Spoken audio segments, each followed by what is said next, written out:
pain, the throbbing heart, numbness, dizziness, visual disturbances, a burning feeling, and probably hundreds more, we all have to deal with the physical sensations from our anxiety. And for many of us, these sensations are actually our main worry, our main focus every single day. And they affect us in such a way that they often keep us from enjoying anything in life. During the first few panic attacks, I was convinced that I was having a heart attack. I had no doubt. It was so clear for me. The sensations I was experiencing just felt too real. But after a few months and dozens of doctor visits, I kind of came to doubt my own ability to judge what I was experiencing. That doesn't mean I believed the doctors that it was just anxiety, not at all. I was always in this limbo state, kind of forcing myself to trust the doctors, but my stress and anxiety would always get me fired up again. In those times of high anxiety, my thoughts would be torn back and forth. The one side trying to calm down, reminding myself that I've been diagnosed with anxiety and that this is just it. And the other half, the stronger one, was like yelling and shouting at me, screaming for help, trying to show and direct my thoughts to everything that was going on in or on my body. What started out as some numbness in my fingers, for example, now spread like wildfire.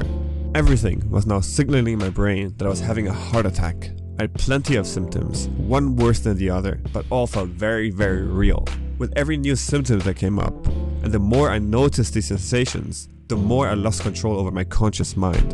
I would get more and more tense and end up in full-blown panic. So yes, I would say anxiety symptoms are real. Most, if not all, the physical sensations you feel are there and obviously real. It's just the intensity that is magnified. You have to keep in mind that in high anxiety mode, you are extremely cautious, always on the lookout for danger. In a state like this, the slightest anomaly is focused on.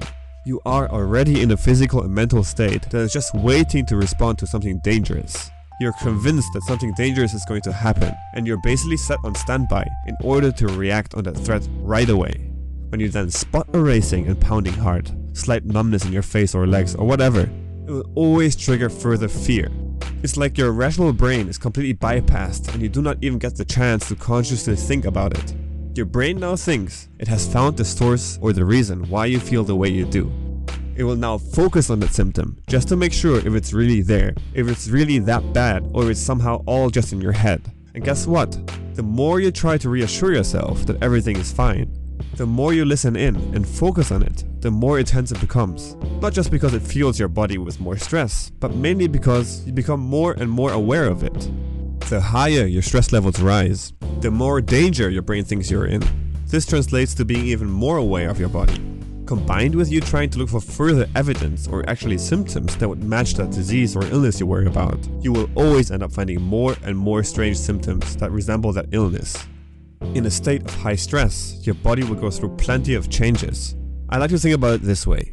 Your whole body now acts and feels different. Your whole body is kind of like one gigantic anxiety symptom. Whatever medical condition you worry about, you will always be able to find relating symptoms somewhere on your body. And exactly this is how so many of us with anxiety end up symptom hopping. We get reassurance from a doctor and are cleared from one disease, but we still remain highly stressed and alerted. Our body is still one huge symptom.